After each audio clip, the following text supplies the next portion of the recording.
Mari kita berdoa. Hari yang indah ketika kami bisa duduk diam di dalam pelataran rumah-Mu ya Allah. Kami sadar bahwa Engkaulah segalanya bagi kami. Engkaulah penjunan dan kami adalah tanah liat.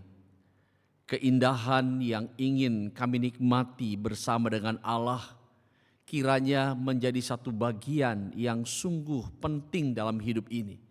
Di dalam kesempatan yang indah ini kami ingin berbagi di dalam kasih karunia Tuhan yang terus melekat di dalam hati dan pikiran kami.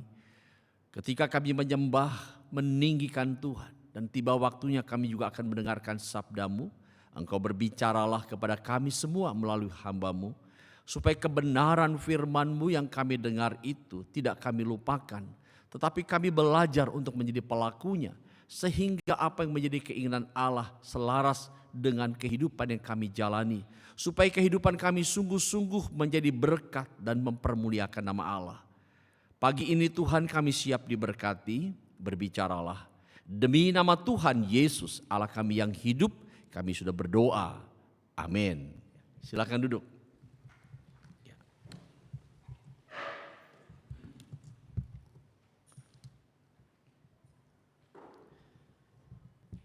Ya, shalom Bapak Ibu. Ya, senang sekali pagi ini kita bisa berjumpa kembali di dalam ibadah yang sungguh mempermuliakan Allah. Saudara, pagi ini namanya tukar mimbar. Pendeta Randy ke tempat saya dan saya ke sini. Ya, puji Tuhan ya. Nah, Bapak Ibu dan saudara-saudara, suatu kali kami pernah mengundang seorang misionaris dari Amerika yang bernama Jim Yost. Sejak tahun 1977 beliau telah datang di Indonesia di tanah Papua Irian Jaya. Beliau melayani satu suku namanya suku Sawi ya. Ketika beliau hadir bersama dengan istrinya, waktu itu masih usia 24 tahun di sana. Ia melihat bahwa kebiasaan suku ini sangat unik Bapak Ibu, karena suku ini suka berperang ya, antar kampung atau suku-suku lain. Sehingga seringkali dia melihat ada orang yang kepalanya bocor ya, kemudian ada yang badannya robek, kena panah, kena tombak ataupun kena parang. Nah, sebagai seorang yang dibekali dengan kemampuan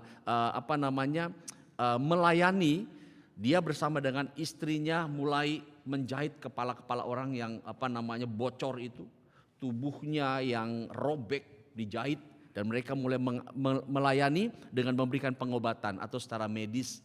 Nah, disitulah suku Sawi mulai respect terhadap kehadiran pendeta Jim Yost dan istrinya. Di dalam perjalanan waktu tahun demi tahun, maka istrinya melahirkan 2 anak perempuan, yang kedua dan ketiga.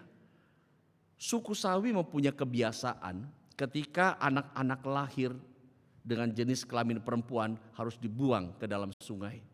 Karena bagi mereka wanita itu mungkin kurang berfungsi untuk menjadi seorang pahlawan seperti ayah-ayah mereka. Sehingga tidak ada sesuatu yang lebih penting ketika anak-anak wanita lahir. Dan ketika mereka melihat kenapa pendeta Jim Yost kedua putrinya tidak dibuang ke dalam sungai. Nah, disinilah pendeta Jim Yost mulai memberitahukan ya bahwa anak itu adalah pemberian dari Allah, baik laki-laki maupun perempuan, semua berharga. Sebagai orang tua kita harus menjaga dan merawatnya. Melalui inilah ia mulai menyampaikan Injil Kristus. Kedatangan Kristus ke dalam dunia ini untuk menebus orang-orang berdosa. Api Injil mulai ditebarkan. Dan orang-orang di sana mulai melihat kasih karunia Tuhan melalui pelayanan mereka. Sehingga hiduplah misi yang begitu besar sampai hari ini di tanah Papua. Ada banyak sekolah dan juga gereja yang dibangun. Dan pertobatan dari suku-suku Sawi yang begitu banyak dan mempermuliakan Tuhan. Bapak, Ibu, dan saudara-saudara, pagi hari ini kita akan mendengarkan firman Tuhan dengan tema api Injil terus menyala. Ya, mari kita sama-sama membuka bagian firman Tuhan. Oke,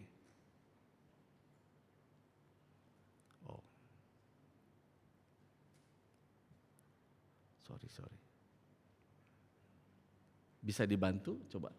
Ya, oke. Bagian firman Tuhan 1 Korintus 9 ayat 22 sampai dengan 27. Ya. Kita akan lihat firman Allah dari 1 Korintus pasal 9 ayat 22 sampai dengan 27.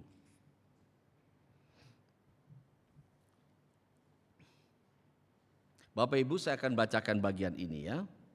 Demikian firman Allah 1 Korintus 9 ayat 22 sampai dengan 27. Bagi orang-orang lemah, aku menjadi orang lemah supaya aku dapat memenangkan mereka yang lemah. Bagi semua orang, aku telah menjadi segala-galanya supaya sedapat mungkin menyelamatkan sebagian dari mereka. Semua ini aku lakukan karena Injil supaya aku mendapat bagian di dalamnya. Tidak tahukah kamu bahwa dalam gelanggang pertandingan semua peserta turut berlari, tetapi hanya satu orang saja yang mendapat hadiah. Karena itu larilah sedemikian rupa sehingga kamu memperolehnya. Tiap-tiap orang yang turut mengambil bagian dalam pertandingan menguasai dirinya dalam segala hal. Mereka berbuat demikian untuk memperoleh mahkota yang fana, tetapi kita untuk memperoleh mahkota yang abadi. Sebab itu aku tidak berlari tanpa tujuan dan aku bukan petinju yang memukul angin. Namun aku melatih tubuhku dan menguasainya, supaya sesudah memberitakan Injil kepada orang lain, jangan aku sendiri ditolaknya. Nah, Bapak Ibu dan Saudara sekalian, di dalam nats ini, Rasul Paulus menyampaikan satu tanggung jawabnya sebagai seorang hamba Tuhan. Nampaknya Paulus sangat mengerti atau sangat memahami bagaimana kehidupan seorang hamba Tuhan itu. Nah, sehingga ia mencoba untuk memberikan sebuah gagasan dan pernyataan pengalaman di dalam kehidupannya. Tolong jangan diitukan dulu ya. Saya bisa pakai ini? Sorry. Dikembalikan dulu. Oke. Ya, oke ya, sebentar. Baik. Nah, saudara-saudara, jadi Rasul Paulus menyampaikan sebuah gagasan tentang Injil, sebuah pemahaman yang sangat dia mengerti. Dia berkata bahwa ketika aku mengerjakan misi itu, tidak ada sesuatu yang menjadi tidak ada sesuatu yang menjadi kemegahan bagi diriku sendiri. Tentunya Paulus mau bilang begini, kalau ada orang yang mengerjakan sesuatu tugas, ketika dia berhasil, semua itu ditampilkan untuk kemegahan bagi dirinya. Tetapi Paulus katakan, karena diriku adalah seorang hamba, maka aku merasa tidak ada kemegahan sedikit pun di dalam apa yang aku lakukan itu. Dan kemudian dia katakan, celakalah aku jika tidak memberitakan Injil. Nah, Bapak Ibu dan saudara-saudara, pemahaman ini menolong kita untuk mengerti bahwa memberitakan Injil itu merupakan satu tugas yang mulia. Memberitakan Injil itu merupakan tanggung jawab bagi kita sebagai orang-orang percaya. Nah, pertanyaannya sekarang, mengapa pemberitaan Injil itu, next bisa, pemberitaan Injil begitu penting artinya bagi kita, ya? Oke. Ya, mengapa saudara pemberitaan Injil itu begitu penting artinya bagi kita? Perhatikan baik-baik. Karena saudara, misi itu merupakan isi hatinya Allah. Sekali lagi saudara, memberitakan Injil itu sangat penting. Karena itu merupakan isi hatinya Tuhan. Allah di dalam kondisi ini sangat menyatakan dengan serius di dalam seluruh Alkitab mengenai isi hatinya. Dari kitab Kejadian sampai kepada kitab Wahyu, kasih Allah secara konsisten dinyatakan kepada semua orang-orang berdosa. Ya, kita melihat di dalam Alkitab bagaimana Allah mengasihi mereka. Allah ingin supaya orang-orang yang berdosa ini bertobat dan berbalik mengenal Dia dengan sungguh-sungguh. Jadi sebetulnya Allah tidak menginginkan kematian orang-orang fasik. Tetapi yang Allah inginkan adalah pertobatan daripada orang-orang fasik itu, sehingga mereka mendapatkan kehidupan dan perkenanan di hadapan Allah. Nah, kemudian saudara-saudara, dengan tegas sekali dikatakan kasih Allah secara konsisten dinyatakan kepada manusia yang berdosa, dan kasih Tuhan diberikan kepada segala bangsa. Lebih daripada 600 kali kata bangsa, suku bangsa muncul di dalam Alkitab. Ini menunjukkan tentang apa saudara? Kasih setia Tuhan yang terus dinyatakan kepada bangsa-bangsa. Ya, next. Ya. Yesus Kristus dikatakan telah mati di atas kayu salib. Ya. Yesus Kristus telah mati di atas kayu salib. Dan kemudian saudara-saudara, Ia mencurahkan darahnya untuk menebus segala bangsa, suku bangsa, kaum dan bahasa, agar mereka menjadi kepunyaan Allah. Oke, next. Saya nggak tahu ya.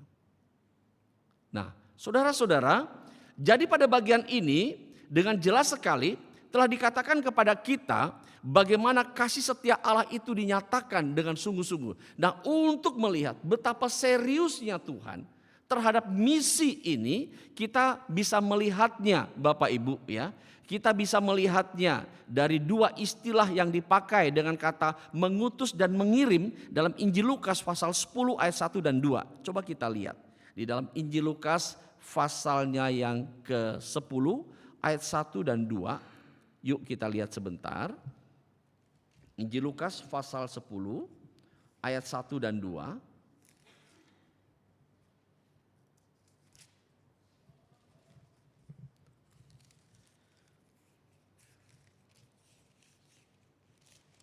Ya, demikian firman Allah. Injil Lukas pasal 10 ayat 1 dan 2. Pertama kita lihat, setelah itu Tuhan menunjukkan setelah itu Tuhan menunjuk 70 murid yang lain, lalu mengutus mereka berdua-dua mendahuluinya ke setiap kota dan tempat yang hendak dikunjunginya. Nah, kata mengutus yang pertama saudara-saudara di dalam Lukas pasal 10 ayat pertama ini, di dalam penggunaan bahasa aslinya yaitu bahasa Yunani adalah kata apostelo ya, kata apostelo. Nah, saudara, dari kata inilah berasal kata apostol itu muncul, yang artinya adalah rasul.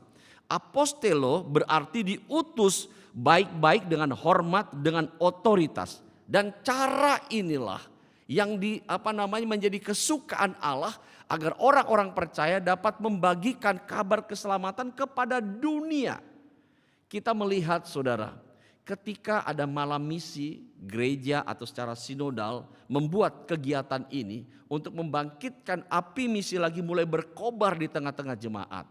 Kemudian memberikan tantangan kepada jemaat, mungkin ada di antara jemaat yang terpanggil untuk menjadi seorang misionaris, untuk menjadi hamba Tuhan yang penuh waktu, menyerahkan diri untuk melayani Allah ya. Dan kemudian saudara, mereka maju, setelah itu diutus untuk melakukan tugas-tugas yang mulia itu. Nah, ini yang biasa dilakukan oleh para rasul pada masa itu. Dan kemudian saudara, yang kedua sebaliknya ya. Sebaliknya yang dipakai dalam kata utusan Lukas pasal 2 ayat 10 ayat 2 adalah ekbalo. Apa artinya? Ini berarti melempar keluar atau diutus dengan paksa. Ya, ekbalo namanya. Tuhan bisa memakai berbagai macam cara untuk bisa mengutus orang-orang percaya secara paksa pergi ke ladang misi Tuhan. Misalnya, ketika gereja mula-mula dibangunkan, 3.000 orang bertobat, menyerahkan hidup bagi Allah. Di dalam perjalanan waktu gereja mulai bertumbuh dan sebagian besar menjadi 5.000 orang yang bertobat di sana. Tetapi di dalam kepadatan jiwa-jiwa yang telah diselamatkan, mereka mulai lupa bahwa mengabarkan Injil itu adalah perintah yang harus dilaksanakan. Banyak di antara mereka yang tidak pergi untuk menyatakan Injil, ya. Ketika gereja mulai tertidur dan melupakan misi Allah, Tuhan mulai membangkitkan mereka kembali dengan cara memaksa mereka supaya pergi dan memberitakan Injil. Ada penganiayaan di Yerusalem. Rasul-rasul dan juga jemaat mulai terpecah kemana-mana. Tetapi kemanapun mereka berada, Injil Allah diberitakan. Di sana muncul gereja-gereja baru.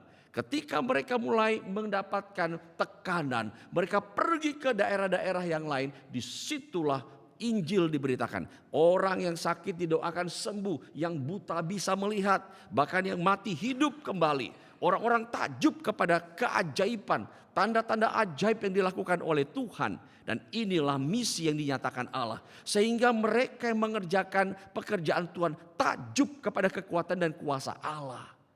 Dan akhirnya saudara, Allah mengutus mereka dengan cara demikian. Di dalam Lukas pasal 10 ayat 2 berkata, tuaian memang banyak tetapi pekerja sedikit. Dari ayat ini kita bisa mengerti bahwa lapangan pelayanan dan tenaga yang melayani itu tidak seimbang. Jika orang-orang percaya tidak mau pergi diutus keluar, maka secara paksa Allah akan mendorong mereka keluar untuk melaksanakan misi kerajaan Allah itu. Supaya apa saudara? Bangsa-bangsa bisa mendengarkan kabar tentang keselamatan yang datangnya dari Tuhan. Ini menarik. Bapak, Ibu, dan saudara-saudara. Dengan demikian kita bisa melihat bahwa misi memberitakan Injil itu merupakan tanggung jawab kita semua. Dan Allah sangat serius untuk melakukan misi ini. Allah tidak ingin gerejanya tertidur hanya untuk membenahi kondisi di dalam gereja saja. Tapi Allah juga mempunyai rencana. Apa yang ada di dalam gereja tidak hanya cukup untuk di situ, tapi harus diwartakan keluar. Bagaimana mungkin kita bisa menjangkau orang datang ke dalam gereja kalau tidak ada kita dari dalam pergi keluar dan membawa mereka masuk? Gak mungkin saudara-saudara. Maka jangan heran ketika Yesus mengatakan, pergilah, jadikan semua bangsa muridku. Apa maksud Yesus? Gereja tidak akan bisa memenuhi dan memadati jiwa-jiwa yang bertobat kalau hanya berada di dalam saja. Tapi ketika mereka mulai keluar, melihat ada begitu banyak orang di sana yang belum pernah mendengarkan Injil. Ketika mereka mulai menyampaikan kasih Allah, terlihat pertobatan mulai terjadi. Sehingga orang-orang di sana yang telah bertobat dibawa kembali ke dalam untuk dibina, dimuridkan. Setelah itu diutus kembali keluar. Dan inilah yang menjadi keinginan Allah bagi gerejanya di masa sekarang ini. Nah, Bapak, Ibu, dan saudara-saudara, di dalam Matius pasal 28 ayat 19 sampai dengan 20 yang kita kenal dengan The Great Commission atau amanat agung, bukan sesuatu hal yang asing lagi bagi kita, ya. Yesus mengutus kita untuk pergi gerejanya menjadikan semua bangsa murid Kristus. Perhatikan Bapak Ibu. Jadi tugas kita bukan saja memberitakan Injil menyelamatkan mereka. Tetapi ada tanggung jawab yang lebih menjadikan mereka sebagai seorang murid. Belum tentu seorang percaya menjadi seorang murid. Ya, dia percaya kepada Yesus tapi belum tentu dia menjadi murid. Karena dia tidak mempunyai tanggung jawab. Saudara, apa perbedaan orang percaya dengan seorang murid Kristus? Orang percaya dia bisa mungkin mempercayai apa yang dia lihat dan dia dengar. Tetapi belum tentu dia mempunyai loyalitas dari dirinya. Sebagai tanggung jawab moral dirinya, bahkan imannya kepada Tuhan yang dia kasihi. Belum tentu. Banyak orang-orang mengatakan diri Kristen, tapi ketika penganiayaan terjadi, orang-orang Kristen mulai mengalami tekanan dalam hidup. Berapa banyak di antara mereka yang berani bertahan dan menyatakan diri sebagai orang Kristen? Gak usah jauh-jauh saudara. Waktu tahun 98. Apa yang terjadi? Goncangan begitu besar terjadi. Banyak orang ganti KTP. Takut saudara identitas mereka diketahui. Ya, nah ini kan berbahaya nih. Maka suatu hari ada seorang bilang begini. Pak Pendeta, waktu saya melayani di satu daerah itu begitu rawan. Dan akhirnya ya saya mengikuti tata cara orang-orang di sana. Karena saya takut ketahuan bahwa saya ini seorang Kristen. Apa yang dia lakukan saudara? Dia melakukan tata cara seperti orang agama lain. Saudara bisa bayangkan Waduh, dia begitu takut sekali karena ancaman bagi dirinya. Terus dia bilang, Pak Pendeta, ini hikmat atau bukan? Menurut saudara gimana? Kalau seorang Kristen kemudian melakukan sesuatu ritual dengan acara agama lain karena takut mendapatkan ancaman dan tekanan dalam komunitas sebesar itu hikmat atau bukan? Saya katakan itu pengkhianatan. Bukan hikmat, saudara. Itu bukan hikmat tapi pengkhianatan. Dia bilang, Petrus kan pernah Pak gagal. Ya, jangan mengikuti kegagalan Petrus. Kamu sekarang sudah mengerti kebenaran. Dulu Petrus gak ngerti apa-apa. Kegagalan itu terjadi karena memang dia tidak faham. Tapi sekarang kita yang mengerti dengan benar, masa iya sih kita mengikuti apa yang pernah terjadi dalam sebuah kegagalan. Itu namanya pengkhianatan, bukan hikmat. Saudara, banyak orang bisa seperti itu bukan? Nah, itu sebabnya saudara-saudara, Tuhan mengingatkan kembali kepada kita supaya kita mempunyai hati yang sungguh mengasihi jiwa-jiwa.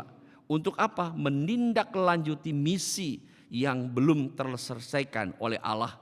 Karena Yesus berkata, Anak Manusia datang ke dalam dunia ini untuk mencari dan menyelamatkan mereka yang terhilang. Ya. Nah, berdasarkan semua ini saudara, maka Paulus lebih memilih menjadikan dirinya sebagai seorang hamba bagi semua orang, ya. Supaya apa saudara-saudara? Supaya ia boleh memenangkan sebanyak mungkin orang bagi Allah. Nah, sebab itu saudara-saudara, Paulus bilang begini, bagi orang Yahudi, aku seperti orang Yahudi, supaya aku dapat memenangkan orang-orang Yahudi. Bagi orang-orang yang hidup di bawah hukum Taurat, aku menjadi sama seperti orang yang berada di bawah hukum Taurat. Sekalipun aku sendiri tidak hidup di bawah hukum Taurat. Supaya semua yang kulakukan ini dapat memenangkan mereka untuk Tuhan. Dan bagi orang yang tidak hidup di bawah hukum Taurat, aku menjadi seperti orang yang tidak hidup di bawah hukum Taurat. Sekalipun aku tidak hidup di luar hukum Allah, aku hidup di bawah hukum Kristus supaya aku dapat memenangkan mereka untuk kemuliaan Allah. Dan bagi orang-orang yang lemah, aku menjadi seperti orang-orang yang lemah supaya aku dapat menyelamatkan mereka yang lemah. Kata lemah di sini bukan secara fisik sakit-sakitan, tetapi lemah dimaksudkan di sini adalah orang-orang yang belum mendengarkan berita Injil. Sehingga Paulus pernah berkata begini, kalau kita makan sesuatu di antara orang-orang yang tidak menyukai dan melabelkan itu sesuatu yang tidak baik atau haram, jangan kita nikmati itu di depan mereka karena kita akan menjadi batu sandungan, ya. Kalau kita sudah menjadi batu sandungan, gak bisa kita memberitakan Injil kepada mereka. Sebab itu Paulus katakan, kalau dikatakan aku melihat orang-orang seperti itu, aku akan menjadi seperti mereka. Supaya aku dapat membawa mereka mengenal Kristus melalui kedekatanku, pergaulan yang aku lakukan. Nah, Bapak Ibu dan saudara-saudara, betapa hebatnya apa yang dipikirkan oleh Rasul Paulus ini menjadi sesuatu hal yang sangat penting dan kita juga boleh melihat ini dan melakukannya bersama-sama. Ada berapa banyak kita mengenal teman-teman dekat kita. Baik itu teman di dalam bisnis, ya, baik itu teman di dalam pekerjaan kita atau tetangga-tetangga kita atau sahabat-sahabat kita yang lainnya. Mungkin kita berpikir begitu sulit untuk bisa mendekatkan diri dengan mereka karena keyakinan kita berbeda. Saudara, bagi Tuhan tidak ada yang mustahil, bukan? Kita mulai belajar apa yang dikatakan Paulus. Kita mulai belajar mendekatkan diri, mencoba menyamakan persepsi kita dengan mereka. Tetapi kita mempunyai misi untuk membawa mereka supaya mereka bisa melihat kedekatan kita itu bukan sebuah ancaman tetapi anugerah, sehingga mereka yang belum melihat kebenaran ini bisa berubah dan membuka hati bagi Yesus sebagai Tuhan dan Juru Selamat dalam hidupnya. Suatu kali saudara, saya mengunjungi seorang bapak yang sudah lama katanya menolak banyak hamba Tuhan karena anaknya begitu rindu supaya bapaknya bisa ke gereja. Suatu kali saya bilang begini, saya mau datang ke rumah kamu, papamu ada jam berapa ya? Dia bilang, aduh Pak Pendeta maaf ya, tapi kalau nanti Pak Pendeta diusir jangan marah ya. Saya bilang gak apa-apa, saya akan datang ke rumah kamu. Akhirnya dia bilang jam 2 siang papanya ada setelah buka toko. Saya datang dengan seorang teman, waktu kami datang kami kenalan dulu ya. Bapak itu biasa baca koran, habis pulang kan dia belum ada kegiatan yang lain, dia baca koran. Kami sapa dia, ya adem-adem aja. Saya mulai tanya, Bapak dari mana, asalnya dari mana, usia sekitar 73 tahun. Ya, dia mulai cerita sedikit, terus dia lihat karena saya hamba Tuhan, sehingga dia membatasi diri. Ya, kemudian saya katakan, baik Pak, kami permisi. Minggu kedua saya datang lagi. Nah sekarang mungkin karena awal pertama kita sudah mulai kenal, awal kedua ketika kita ngobrol dia mulai terbuka. Dia cerita bagaimana waktu dia datang dari daerah ke Jakarta, bagaimana situasi hidupnya, saya dengarkan saja. Terus dia cerita sampai hari ini dan dia bisa sukses membangun sebuah usaha. Wah saya bilang hebat Bapak ya, wah sudah setua ini tapi Bapak masih tetap setia menjadi seorang yang cakap dan kuat ya. Dan dia senang sekali saudara. Ketika kita mulai masuk demikian ya, dia tidak sadar bahwa apa yang kita bangun itu untuk membuat sebuah jembatan mendekati. Dan ketika dia sudah mulai respect terhadap saya, ketika mau pulang saya bilang gini, Pak boleh gak kita berdoa? Ya udah terserah dah, dan dia bilang begitu. Terserah deh, kita mulai doa ya. Bulan kedua kami datang lagi. Nah kali ini kita mulai ngobrol saudara. Ngobrol, mulai masuk dia bilang gini, kita punya keyakinan yang berbeda ya. Jangan paksa saya untuk menerima keyakinanmu. Saya bilang saya tidak pernah memaksakan Bapak, saya mau menceritakan seperti ini loh keselamatan yang terjadi. Akhirnya pertama dia tolak. Tapi waktu kami datang lagi saudara, apa yang terjadi? Waktu dia sakit, dia lagi sakit. Boleh gak saya doain? Terserah doain, didoain. Sembuh saudara. Setelah itu dia bilang sama anaknya, itu gereja pendetamu di mana? Saudara, ini hal yang luar biasa. Oh, Papa mau ketemu ya? Iya. Dia bilang, tolong telepon pendetamu. Aku mau ke sana katanya hari Minggu. Waduh, ketika dia datang, membuat saya tuh gembira luar biasa Bapak Ibu. Nah, kadangkala ketika kita mau menyampaikan kasih Allah, kita sudah terbentur dulu dengan keadaan orang tersebut, rasa takut, pesimis sudah mulai muncul. Ini tekanan. Biasanya iblis tuh memakai cara-cara ini untuk mengintimidasi kita. Gak mungkin kamu bisa menyelamatkan dia. Kamu gak punya kemampuan. Gak bisa kamu menyelamatkan. Orang itu keras kepala, keras hati. Bagaimana kamu bisa menyelamatkan dia? Akhirnya kita sudah down duluan. Nah pada saat kejadian itu sudah terjadi, maka tidak lagi punya selera kita. Gak punya keberanian kita. Apalagi ketika kita mau memberitakan kasih Tuhan yang teringat dalam pikiran kita. Aduh kalau nanti saya dimarahin gimana ya? Kalau diusir gimana ya? Orang bisa berkata seperti itu saudara. Sebetulnya Tuhan kan bilang, pergilah jadikan semua bangsa muridku. Ada satu kalimat mungkin sering kita lupakan. Kita tidak sendiri, Tuhan bilang, aku menyertai kamu. Sampai kapan? Kesudahan zaman. Kalimat ini yang harus ada dalam pikiran dan hati kita. Kita pergi tidak sendiri tapi bersama dengan Allah. Perkataan kita akan dituntun. Bahasa-bahasa yang sederhana akan dibukakan Allah supaya orang mendengar bisa mengerti. Saudara, saya pernah melayani seorang bapak yang terbata-bata bahasa Hakka. Saya sedikit-sedikit bisa mengerti. Jadi kita ngomong saudara, orang bilang nih kayak bebek sama ayam, nggak nyambung. Tapi saudara tahu ketika bapak itu menderita sakit berat. 1 bulan dia membuka hati bagi Yesus. Orang bilang kok bisa ya Pak Pendeta ya? Saya juga bilang gak tahu. Mungkin Tuhan terjemahkan bahasa saya dengan bahasa dia mengerti mungkin. Bisa aja saudara dia membuka hati bagi Yesus. Kadang-kadang kita gak mengerti tentang cara ini. Allah punya hal yang ajaib. Allah punya cara yang luar biasa. Karena Tuhan menghendaki keselamatan buat orang-orang berdosa. Amin. Saya percaya Bapak Ibu, ketika Anda dan saya mempunyai hati misi untuk mulai melihat ya, maka Allah akan memampukan kita dengan hikmat-Nya menjangkau orang-orang tersebut. Tidak perlu dipaksakan. Tugas kita memberitakan saja. Menyelamatkan adalah cara Allah, bukan cara kita. Dia mau datang ke gereja butuh bukan cara kita. Sampaikan saja apa yang menjadi tujuan kita mengenai keselamatan Allah yang mengaturnya. Amin. Itu. Makanya kita lihat bagaimana Paulus bisa mengatakan begitu. Aku ingin menghambakan diriku bagi orang-orang yang tidak mengenal Allah, supaya melalui caraku itu mereka bisa melihat Tuhan di dalam hidupku. Mereka bisa menemukan Tuhan di dalam hidupku, sehingga Allah dipermuliakan melalui hidupku ini. Nah, Bapak Ibu dan saudara-saudara, mulai dari ayat 24 sampai dengan 27.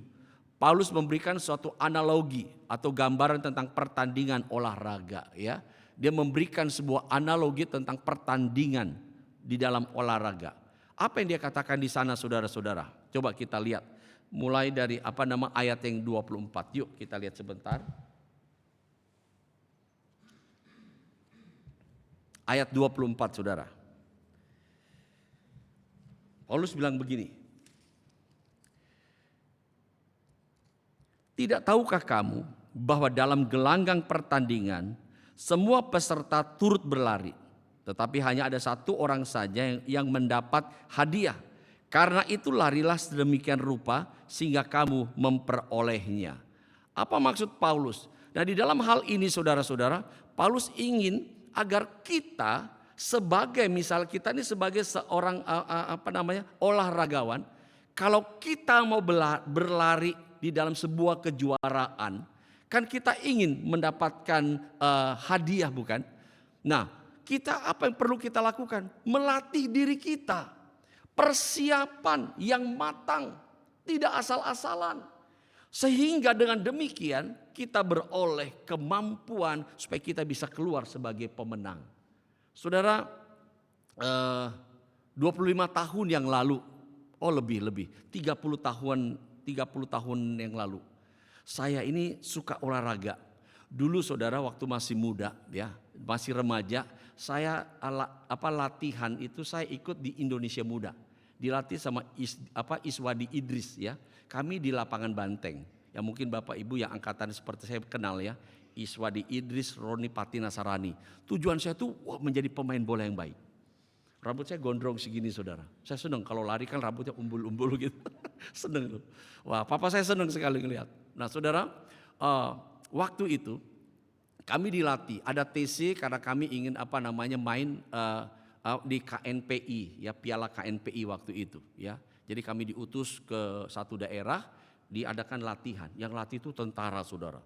Jadi kita bawa ransel, kakinya dikasih beban, lari. Siang hari jam 12, jam 1 muntah-muntah. Wah, luar biasa. Tapi ketika kami lepaskan beban itu, larinya gesit, saudara. Akhirnya tim kami menang, ya. Mewakili satu daerah, kami menang, masuk di semifinal dan kami akhirnya dapat juara. Saya melihat bahwa ketika kita dipersiapkan dengan begitu matang, kita terlatih menjadi orang-orang yang mengerti apa yang harus kita lakukan dengan baik. Memberitakan Injil juga begitu. Bukan hanya sekedar punya kemauan, tetapi kita perlu diperlengkapi terlebih dahulu, ya. Kita harus melatih diri kita, diberikan kesempatan supaya kita benar-benar memahami apa yang akan kita sampaikan, kita ceritakan kepada orang-orang belum mendengarkan Injil itu. Ini penting Bapak Ibu, ya. Makanya ada satu istilah tentang pemuridan. Apa sih pengertian kata pemuridan itu?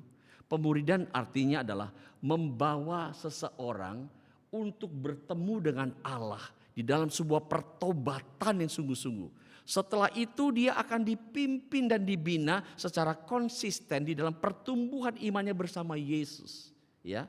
Dan setelah itu saudara-saudara, dia mulai dilipat gandakan untuk mengenal kebenaran itu dan membagikan kepada orang lain. Jadi setiap orang yang kita temukan diperdamaikan dulu dengan Allah. Setelah dipulihkan harus hidup dalam pertumbuhan di dalam firman Allah itu sendiri. Di dalam mengenal akan Tuhan. Setelah dia paham ini, dia bisa berbagi kepada orang lain. Ini loh saudara, arti daripada sebuah pemuridan. Jadi kita tidak bisa memberitakan kasih karunia Allah kalau tidak diperlengkapi. Ya, seorang olahragawan, Paulus katakan, dia akan berlari sedemikian mungkin. Oleh sebab itu untuk mendapatkan hadiah, sebab itu dia perlu dilatih dengan sungguh-sungguh oleh seorang pelatih sehingga ia dapat melakukan yang terbaik di dalam pelayanannya. Maka saya percaya setiap gereja mempersiapkan jemaatnya, ya, di dalam melakukan setiap aktivitas atau misi kerajaan Allah itu melalui pemuridan, melalui hal-hal yang lain. Itu sudah pasti. Nah, Bapak Ibu dan saudara-saudara, itu tujuan Paulus katakan. Kemudian yang kedua, di dalam ayat 25 Paulus bilang gini, tiap-tiap orang turut mengambil bagian di dalam pertandingan, menguasai dirinya dalam segala hal. Mereka berbuat demikian untuk memperoleh mahkota yang fana, tetapi kita memperoleh suatu mahkota yang abadi. Nah, saudara, maksud Rasul Paulus adalah seorang olahragawan harus menguasai dirinya di dalam segala keadaan. Maksudnya dapat mengontrol dan mengekang dirinya. Ketika orang mengenal Anda adalah seorang Kristen, maka Anda harus dapat menjaga atau mengekang dirimu di dalam kata-kata, tindak tanduk kita. Supaya apa saudara? Kita bisa menjadi berkat bagi orang lain. Bagaimana mungkin kita mau memberitakan Injil, kita sudah menjadi batu sandungan terlebih dahulu bagi orang lain. Mungkin dari tutur kata kita yang kurang cerdas itu. Yang terlalu ceplas-ceplos dan menyakitkan hati orang lain. Ya, nah ini gak bisa nih. Tapi kita perlu melatih diri dan mengekang keegoan kita. Nah, Paulus bilang begini, mereka berusaha dengan segenap kekuatan mereka untuk mencapai sesuatu istilahnya yang fana, yang tidak bernilai sorgawi. Tetapi kita berlomba melakukan misi ini untuk mendapatkan mahkota yang abadi, yang kekal di dalam kerajaan Allah. Bagaimana mungkin kita tidak mempersiapkan diri kita, tidak mengekang diri kita dan mengendalikan diri kita dengan begitu baik. Nah, Bapak, Ibu dan saudara-saudara, sebagai murid-murid Kristus, kita perlu melatih diri kita mulai dari hari ini. Kesetiaan kita untuk mengenal firman Allah. Kenapa renungan saat teduh harus dilakukan setiap hari? Karena inilah yang menjadi dasar atau basic bagi kita untuk mengalami kekuatan yang baru sebagai pegangan di dalam hidup. Karena kalau kita tidak terbiasa dengan hal seperti ini, kita nggak punya apa-apa yang bisa kita bagikan kepada orang lain. Kami memulai sebuah pola kelompok-kelompok kecil dengan cara bagaimana setiap orang dapat berbagi dari pengalaman rohaninya bersama dengan Tuhan. Ceritakan apa yang kamu dapatkan dari saat teduh yang engkau renungkan setiap hari. Mereka mulai cerita bagaimana mereka mulai mengenal Tuhan, mendapatkan sesuatu yang baru di dalam Allah. Sehingga dengan demikian orang mendapatkan kesaksian itu diberkati. Dan semakin diberkati saudara. Saya mendapatkan sesuatu, saya gak akan diam nih. Saya akan bagikan kepada teman-teman saya. Nah, itu akan menjadi kebiasaan bagi kita dan menularkan kebiasaan kepada orang lain. Dan orang-orang yang mulai terlatih seperti ini mempermudah baginya berkomunikasi dengan teman atau sahabat yang belum percaya. Ini namanya melatih diri kita, ya. Nah, inilah yang menjadi bagian yang juga penting dalam kehidupan kita sebagai orang-orang percaya. Mulai dari ayat 26 Paulus bilang, "Sebab itu aku tidak berlari tanpa tujuan. Aku bukan seorang petinju yang sembarangan memukul, tetapi aku melatih tubuhku dan menguasainya." Supaya apa? Memberitakan Injil kepada orang lain. Nah, saudara-saudara, Paulus mau bilang begini, kita harus memiliki fokus yang jelas. Pernah melihat delman, kereta yang ditarik dengan kuda, ya. Suatu kali kami tinggal di Bali, saudara. Ya, waktu itu saya masih kecil, saya bilang sama mama, "Ma, kenapa sih delman itu kudanya harus pakai kacamata?" Ya, ditarik, dipukul, dia lari ke depan gitu ya. Kenapa harus pakai kacamata? Mama bilang begini, kalau tidak pakai kacamata, kan nanti kalau ada motor, mobil lewat, bel begitu kan, dia bisa kaget, lompat ke sana, lompat ke bari. Jadi kalau dia pakai kacamata, dia harus melihat ke depan. Ya, dia akan lari ke depan terus, nggak mau lihat ke kanan ke kiri. Saya pikir betul juga ya. Kalau dia nggak pakai kacamata, jadi larinya siksak. Ya, nanti kalau bawa orang, dia bisa begini, saudara. Karena dia takut ada motor, ada mobil. Tapi ketika matanya ditutup dan dia hanya melihat ke depan, dia akan fokus melihat ke depan. Nah, kita sebagai orang-orang percaya untuk memenangkan jiwa harus fokus. Tidak ada pelatihan yang lebih baik selain daripada kita mempersiapkan diri kita untuk fokus mengerjakan misi kerajaan Allah ini. Ada seorang direktur bank bilang sama saya, "Pak Pendeta, kalau you mau supaya kita bisa fokus dalam pemuridan. Pokoknya setiap rapat kita ketemu ngomongin pemuridan, jangan ngomongin yang lain. Saya bilang benar juga. Ini masuk di akal Bapak Ibu. Maksudnya gini, ketika kita rapat di ketemunya kita ngomongin apa? Pemuridan. Bagaimana pelaksanaan pemuridan? Sudah berapa banyak orang dilatih untuk menjadi fasilitator, untuk mementor orang lain dan menjadi murid. Bagaimana cara persiapan bahan-bahannya? Wah, kita ngomong ini kayak begitu aja. Jangan lagi bicara-bicara mengenai hal-hal yang lain. Pasti kita akan fokus terarah kepada tujuan dan sasaran kita. Saya pikir betul juga Bapak Ibu, ya. Jadi ketika kita ingin menanamkan api Injil tetap berkobar. Tidak bisa kita hanya sesaat. Saudara, hari ini bulan misi, ya, tayangkan video-video misi, tayangkan khotbah-khotbah misi. Tapi bulan-bulan yang lain bulan biasa. Orang cuma hanya kenal di bulan April atau di bulan Mei, bulan misi. Hanya itu saudara, nggak bisa, ya. Tetapi harus fokus. Satu kali di sinode, waktu itu saya masih pegang departemen misi, ya. Mereka bilang begini, bagaimana caranya supaya anak-anak ini juga kita bisa bawa menjadi mempunyai hati misi, ya. Nah, saudara, saya pikir betul anak-anak mereka ikut sekolah minggu tapi mereka nggak ngerti apa itu hati misi. Hari kita bikin misi anak, saudara, ya. Nah, kita mulai bikin misi anak. Mereka mulai diceritakan, saudara, tentang para misionaris. Wilayah-wilayah mana yang perlu kita doakan. Ketika dikasih kayak gitu kok saudara, waduh mereka lebih senang. Bahkan mereka tuh menjiwai benar-benar. Anak saya mendoakan tentang 2 daerah suku yang terabaikan. Dia doakan benar-benar, Pak aku dapat tugas nih dari Lause katanya. Ini 2 daerah yang menjadi doa kita. Dan akhirnya supaya mereka bisa mengerti hati misi, kita kasih tabungan, celengan sama mereka. Isi setiap hari. Di bulan misi bawa itu datang, itu sebagai dana yang dapat kita pakai untuk penginjilan. Jadi anak-anak sekolah minggu dibuat seperti itu. Saudara tahu kemarin waktu kita bikin acara 10 tahun misi anak, saudara tahu yang hadir 200-an orang. Papa mama juga ikut. Ketika ditantang siapa mau jadi hamba Tuhan dan misionaris, 150 orang angkat tangan. Selesai itu orang tuanya mulai datang ke pendetanya. Pak pendeta, anak saya mau jadi hamba Tuhan, gimana nih Pak? Saya kepengen dia jadi pengusaha, 150 anak saudara. Orang tua kebingungan sekarang, kok mau jadi hamba Tuhan semua nih gimana nanti? Toko siapa yang jaga? Saudara, lucu ya.